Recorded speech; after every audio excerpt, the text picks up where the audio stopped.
位伫林德区甲东区交界的万大桥是当地重要的交通要道。现在市府为了整治山野溪，规划重建万大桥，但是如果封桥重建，会影响当地的交通，所以伫周边起了这个临时的便桥，将交通的冲击降到上低。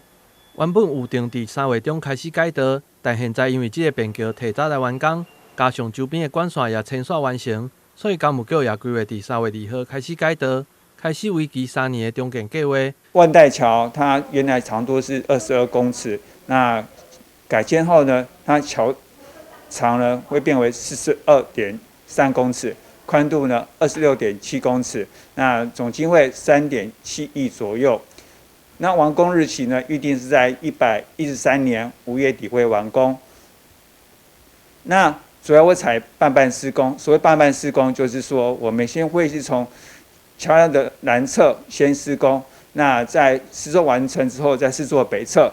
这个工程上大的特色之一，就是无标准的设计，同时会清污河道，提升当地的防洪能量，减少周边地区饮水的状况。我们这个河道呢，会增加开挖深度1.5公尺，然后也不设置桥墩，减少河道阻碍，然后降低水位呢，增加这个防洪标准，也就是10年防洪流量，有效扩大通洪断面及提升防洪标准，